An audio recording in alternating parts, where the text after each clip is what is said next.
Back again.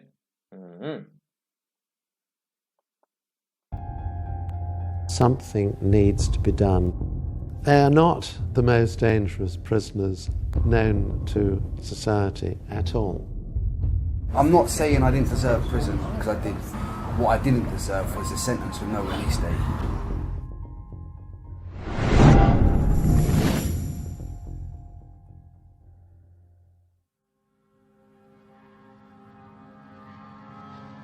In 2005, judges in England and Wales started giving out a new kind of life sentence for relatively minor crimes, including fighting and shoplifting, with disastrous results.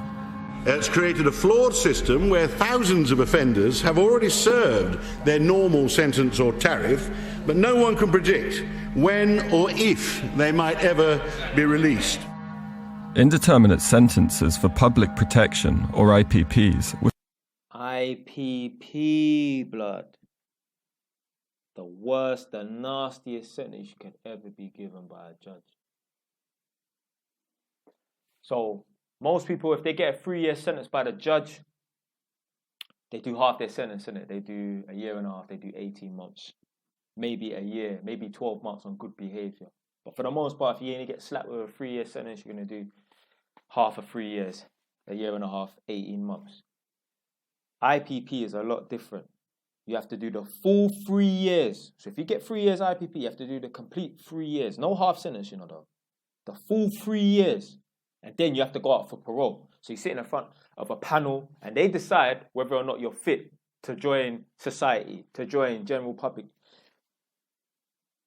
You know, there's certain man right now, they've been given a 3-year IPP sentence, yet still they've been sitting in jail for 12 years, my brother. 3 years IPP, you're in jail for 12 years. Blood, you're 4 times over Ross Clark tariff, my brother. It's mad. There's man out here who would rather do a straight 10 than get a 5 years IPP. Because you don't know when you're coming out. At least with the 10, you know, if I do a straight 10, I'm going to come out after 10 years. 5 years IPP, you could get 5 years IPP and still be in jail for 16 years. It's happened before. There's man that's going through it right now, fam. You never want to get IPP, blood. But let me just go back a second anyway. System where thousands of offenders have already served their normal sentence or tariff, but no one can predict when or if they might ever be released. I like the fact that they were talking about that in the House of Commons. Now, obviously, that's just a little snippet in that, but it sounds like people are defending the man them. You understand? Like, I know a lot of people, a lot of man them think like, oh, once they've been thrown in jail, no one cares about them. Society don't care about them. But there are people that still care about you whilst you're in jail. So hopefully the man them in jail can watch this and that. Because obviously this is a Vice News video. So hopefully don't get copyright and all that crap. But just because you're in jail, the world ain't forgotten about you. There are people who are above, you get me, higher powers that have got authority and that are defending you lot. Yeah? So, yeah, it's good to see that they're talking about it in the House of Commons. Because it's easy to think and believe, oh, they just throw the criminals in jail and they forget about them. No, they don't. There is still, they still want justice. They still want people to be sentenced correctly and fairly. Indeterminate sentences for public protection, or IPPs, were supposed to keep dangerous criminals locked up until they could prove they were no longer a threat. They were scrapped in 2012, but Vice News used Freedom of Information rules to reveal the 4,500 who are still inside, with no set release date. We went to Oxford to meet Jody. On the day of his grandma's funeral, Jody's partner Johnny was involved in a fight outside a pub. He ended up hitting a guy round the head with a weapon. How's it going? How are you? Nice to see you.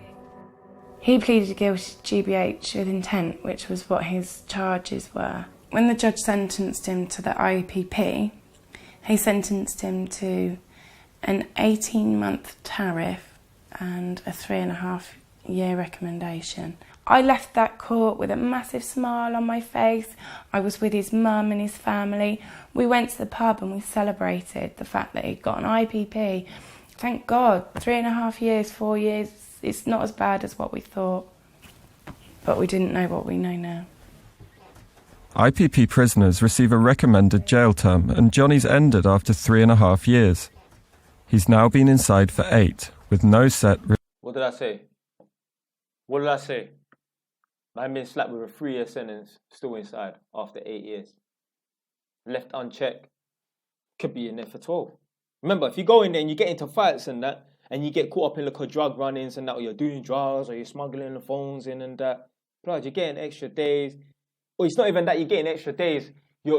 What you're doing is not helping you to get free. Release date. So in there is like probably about, it would be about 6 years worth of letters. 6 years. Yeah, that I've wrote him. How many of them do you think there are in there? I don't know. I mean, so There's some huge cards as yeah, well. yeah. 10. Oh, he must have loved me that day. 11, 12 pages long. On every page he's put in big letters. You are my life. I love you. What is this I don't one? know. That's probably his. Something from his stash? Yeah, probably. When you write these letters, are you talking about the life that you hope to have together? Yeah. Nothing's really about what's happening, you know, in prison life or what's happening in the prison. It's more about our future and what we plan to do and where we plan to go on holiday and what we're going to call our children and things like just daft things. No, he shouldn't have got into a fight, but he'd be the first one to admit, yes, he did wrong, and he's been to prison, and the change I've seen in him over the last 3 or 4 years is remarkable. He's a man now. He was just young and silly, and he's been full of remorse. And I would just say, please give him a chance. Vice News found that people have received IPPs for crimes as minor as shoplifting, fighting in public, and criminal damage under £20. But one thing I'll say, so my man's saying obviously people have been given IPP, a life sentence basically, for minor crimes. But don't get it twisted. These guys are not one-time offenders, you know. They have a long conviction list. It so happens that, okay, you know, the last thing that they got nicked for was a £20 fucking little present that they teeth for their youth or whatever, and them man they was robbing Woolworths, or them man they threw a brick through someone's window, or they had a fight. But I guarantee you, these people are not one-time offenders. You ain't gonna go and box no one or whatever, or thief something from the shop, or smash up someone's car and get IPP. These people, they have a long list of convictions. They might all be crackheads in that. You know, a certain man like me, I've got quite a little bit of a conviction list, you know what I'm saying? It's a lot of assaults and that, but I ain't got a lot like certain man. Certain man got all 30 and that. Yeah, and they're the same age as man. Certain man got more convictions than their Ross Clark age. So don't get it twisted. These men are no angels and they ain't no one-time offenders. The cost of keeping them jailed exceeds £119 million a year. John Samuels is a retired judge who spent 10 years on the parole board, which decides when IPPs are released. He told us the system has been plagued by delays, but has been unable to talk publicly until now.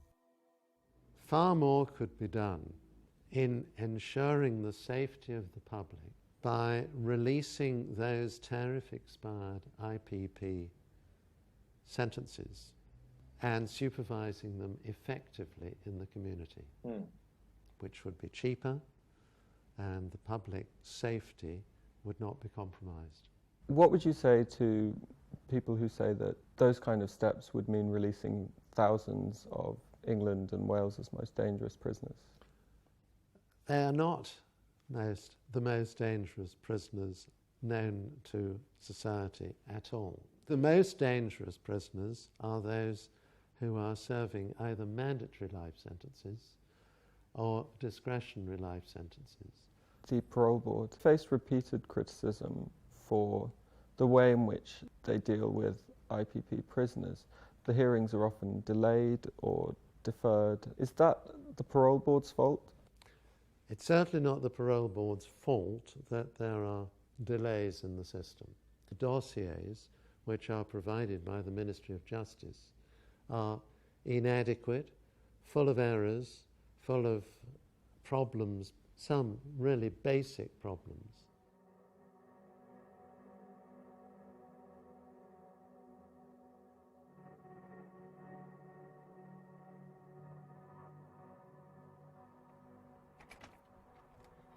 Hiya, how are you? Nice to see you. Very well. You alright? Yeah, very well. So you didn't sleep very well last night? No, I didn't really. My head was kind of spinning with all thoughts and things like that, but I've not got any experience and I don't really know what to expect. What exactly is going to happen today? Well, the probation officer and his offender manager will put forward their cases, as in what they recommend should happen after today and what they would like to see happen. Are you alright? Are you nervous? We can't broadcast Johnny's voice because of strict rules on prisoner interviews. You know, I've got a good feeling about today. I'm with you 100%, alright? Away we go. How many times have you done this journey? I wouldn't even know, to be honest.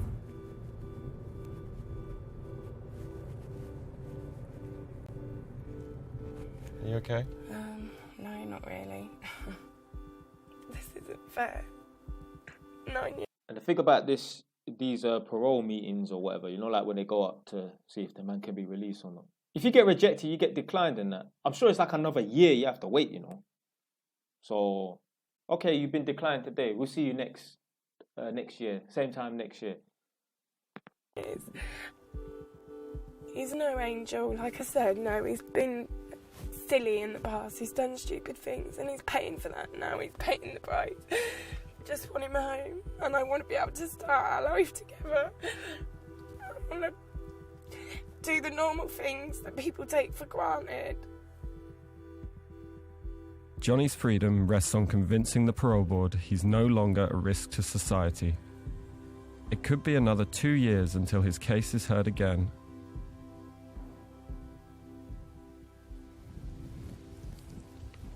Hiya. Hello. Hello. Wow. How did it go? You all right? Yeah, I'm fine. Yeah, it went surprisingly okay. You've just come straight out of the parole hearing. You were in there for about 3 hours. Yeah. And do you have any sense of whether it might have gone Johnny's way or not? I suppose my gut instinct was that it's gone pretty well, and Great. And hopefully they'll take on board everything that's been recommended to them. I was so proud of Johnny and, you know, the way that he came across, everything that they asked him, he had a decent answer for. Great. So I really hope, fingers crossed. So it all went to plan? Yeah, it did. You all right, mate? How's it going? I headed to Plymouth to meet Michael. He was given an IPP for grievous bodily harm with intent, a serious violent crime, and received a 3-year minimum. 7 years on, he's just been released. Listen, yeah, alright babes, listen, I'll ring you when I'm finished, alright? Alright, love you. If I didn't get out this time, I was going to cut off from everyone, and that was it. I just wasn't going to try. I was just going to live in jail. When you spoke to the other IPP prisoners, did they have the same kind of worries as you? Were they sort of carrying a lot more on their shoulders than the normal prisoners? Yeah, definitely. I've started my sentence with one geezer who got an IPP, and I see him, about 4.5 years later in another jail. He was skinny, he was on heroin, he'd sold everything out of his cell, and I'm like, what's happened? He's like, I just can't deal with it. He's like, I can't deal with the sentence, it's destroyed me. Because they see you as this dangerous person, oh, he's IPP, they have to be more. It will break you. Imagine sitting in a cell, not knowing when you're going to get out. You've been knocked back 4 or 5 times in the last few years. Yeah, it is depressing. Cautious, and they have to cover their back every time, because my probation officer said release me. Now if I went out and started attacking anyone in here, it's her that gets the shit.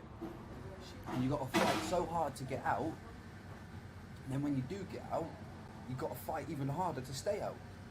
And I didn't kill no one. Yeah, I know the feeling. You're walking on eggshells. I remember when I was in jail, about 2 weeks before I was set to be released, because I was only in jail for 8 weeks anyway, and I was just talking mad. I don't give a fuck that, get me, I'll come back to jail, you get me, whatever, and it just talking stupid. And I remember the internal probation officer said, I'll give you 6 weeks, and I guarantee you'll be back.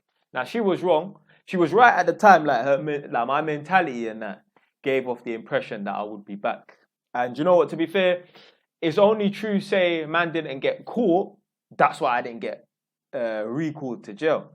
Because obviously, when you come out of jail and that, for those of you that don't know, let's say, for example, you get 6 months and you do 3 months. When you come out, you're on license for 3 months. You're on license for the rest of your sentence. If you fuck up, you have a fight, thief something from the shop, don't go probation, you can get recalled. So you go back to jail and you have to do the rest of your sentence, whatever's left. So if there's only a month left, there's a month left. If you come out of jail for 1 day and you get recalled, then you have to do the further 3 months and that. So when I came out of jail, I think a week after I came out, I must have punched up one guy on my estate, and the community police officers was coming. Man, I had to bust out, literally. I didn't run, and they stopped, man, and they get me. The real police came and nicked me. Then they got recalled. And then a couple months later, I remember, obviously, man's banged a ute. He's bust out, come back with a couple utes, and I end up getting stabbed. But it's like, I shouldn't even have put myself in that situation, because I went and moved to the ute. It's not like someone put a situation on me and I defended myself. I was the attacker. I was the aggressor. So if I'd been thinking about getting recalled, I wouldn't have got stabbed, you know. You have to check it. Man jumped off a bus and boxed a ute in the face when I didn't need to, like, because he's rolling with man that I got beef with. If I thought to myself, you know what, yeah, I can't even be getting in trouble, I wouldn't have set pace on him. I wouldn't have put myself in a position where man would be coming after me and end up getting me stabbed. So, literally, you're walking on eggshells and that. Like, I remember when I got nicked not too long ago. You get me? I'm thinking like, blood, man can't even be getting in no trouble and that, because blood, I'm gonna get a next case and shit. So, yeah, you literally, when you come out of jail and you're on license or whatever, you're on bail, you're walking on eggshells. Let me just peel that back a little bit.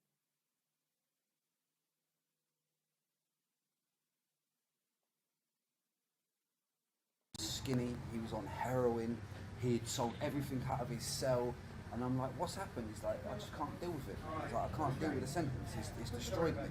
Because they see you as this dangerous person, oh, he's IPP, they have to be more cautious, and they have to cover their back every time, because my probation officer said release me.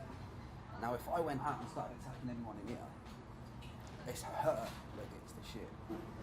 And you got to fight so hard to get out, and then when you do get out, you got to fight even harder to stay out. And I didn't kill no one. I didn't stab no one. I didn't use no weapons. I'm not saying I didn't deserve prison, because I did. What I didn't deserve was a sentence with no release date. So where are we going now? What are we doing? Probation. See that blue building there? Yeah. In the corner? That's probation. I'm going Long. to see my probation officer. All right. To see how well I'm doing and all that madness. And what are you going to talk to her about? Probably work, trying to get to stay at my girlfriend's.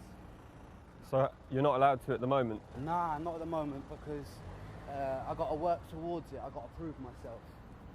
But personally, I think I've proved myself, but she thinks I'm trying to rush things. She's like, you're trying to run before you can walk. And I'm like, no, I just want a plan. I mean, they're treating him like he's a youth. Like, I'm assuming he didn't go to jail for beating up his girlfriend. So why are they trying to tell him? See, this is what I don't like about probation officers and that. It's like, they think they know more than that they do. Like, I remember one time, yeah, I must have went into probation for the first time. I can't remember what I got nicked for. And a woman's proper judging me, telling me, like, I don't know, she must have took some little idiot course on body language and that. And she's like, oh, I can tell you're a closed-off person because you're sitting there, you're a very defensive person because you got your arms folded. Maybe I just find it comfortable. You understand what I'm trying to say? Like, these people, they think they're real psychologists and that. Probation officers, no disrespect to you, like, hopefully, man, don't end up in probation and you see this and then you get me. But I don't like probation officers. Told you already. I had one guy tell me when I was 16 years old. I'm from Edmonton, I'm from North London. And he told me, you youths around here, you boys around here, you North London youths, you're not bad. The real bad boys are from South London. They don't talk, they just stab. Like, what type of advice is that to give to an impressionable 16-year-old youth that's coming up on the roads? You're telling me to not talk. You're telling me to pick up knives and be more active. Be more OJ. Come on, blood. So, yeah, the probation officer tell him how to be a man. Tell him, don't move in with your girl and that. Like, I'm assuming he didn't go to jail for beating up his girl. If he went to jail for beating up his girl, obviously, yeah, don't rush into things and that. Okay, you've rekindled the relationship and that. I would advise not living with her yet. Just take things one step at a time. But I'm sure he did not go to jail for that. So why are they telling him that he shouldn't be moving in with his girl? Take his time. Fam, remind your own blood clot business, but unless he's putting himself in a position where he could reoffend, then ain't got nothing to do with the probation people. They're too inner, as we say in the Jamaican community. It's their other people's Ross Club business, man. So I know what I'm doing. Yeah. Right. Cool, mate. I'll Well, give you good a bell luck. when I get out, yeah? Yeah, see you in a bit. All right. Long. Fuck probation, bro. So she's pleased with your progress over the last week. Yeah. And yeah. did she say that you'd be able to go and see your girlfriend and go and stay over yet? Is No, that not on the cards? Yet, not yet. She's saying by Christmas she reckon I'll be able to spend a couple of nights there. Yeah. But that's something to look forward to, something to work forward. I don't mind as long as I've got something to work towards. The thing I wanted to ask you is that people are going to say, oh, Michael, you know, you got a GBH conviction when you were 12, you got another when you were 20, you tried to escape from an open prison. Yeah. So why is it wrong that...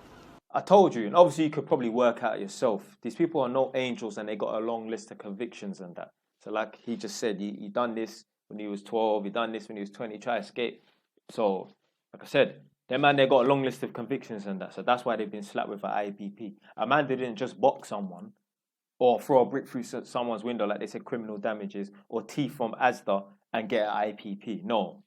It's a build-up of different cases and, previous convictions and that's landed a man with IPP. In these sort of situations, you shoot someone, obviously, you're going to get IPP. You're dangerous, blood.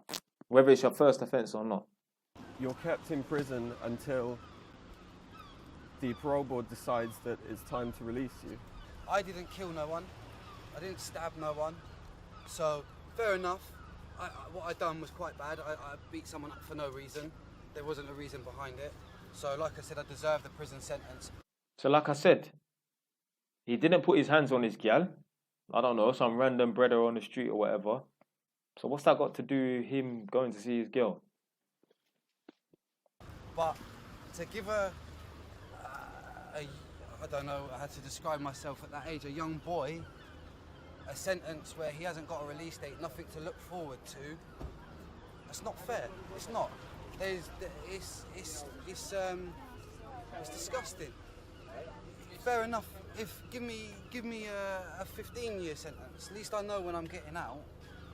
It's not because you know. What did I tell you? The man, the IPP thing is so mad that man would rather just give me a 15. Fuck the 5-year IPP. Just give me the 50. Like I said, there's certain man I'd rather do a straight 10 than a fucking 5-year IPP. At least you know when you're getting out. There ain't nothing worse than sitting there thinking, blood, I don't even know when I'm getting out.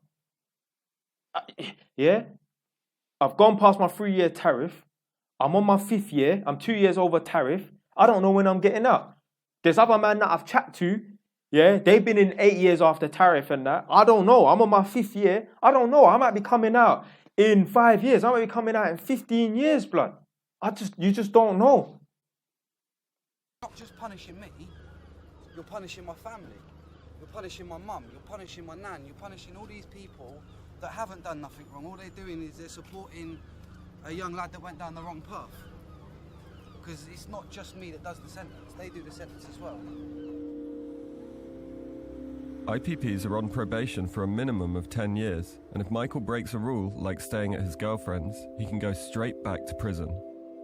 Vice News found that half the IPPs released since 2012 have been recalled. Of course. Of course. 17 days after Johnny's parole hearing, we get a call from Jodie. She's had some news. So Johnny's received a letter from the parole board. What did it say? The summary of it is there's 4 reasons and 4 reasons why they've refused his parole. And the main ones were being that me and his mum, they need to be aware that we know what public protection is. Why is that important? They're saying, would we protect Johnny rather than the public? Meaning, would we harbour, if he committed another offence and police were looking for him, would we harbour him, would we hide him?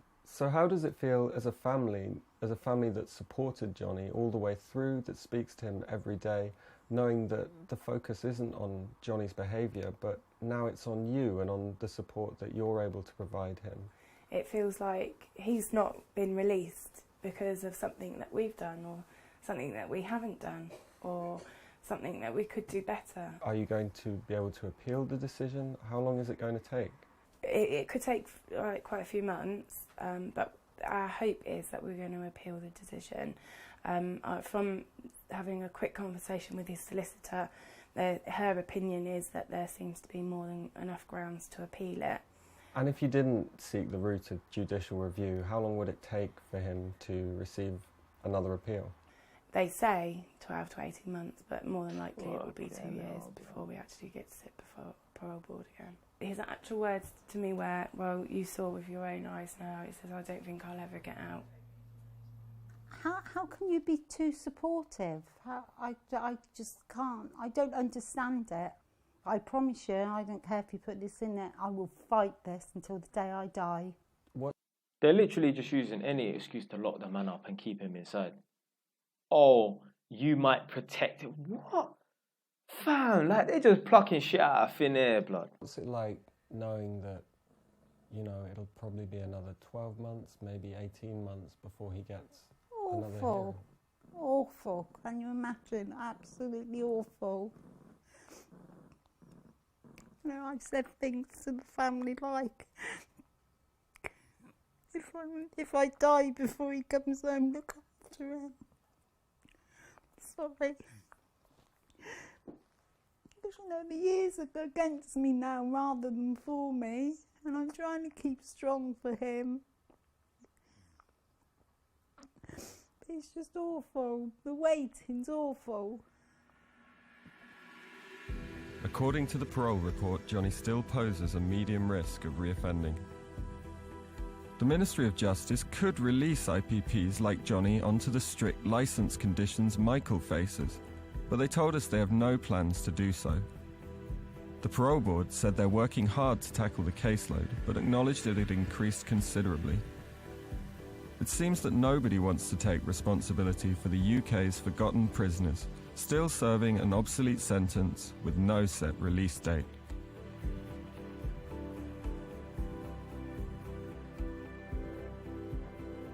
Madness. Yeah, man. Free all the man them that are way over tariff, man. Stay was done.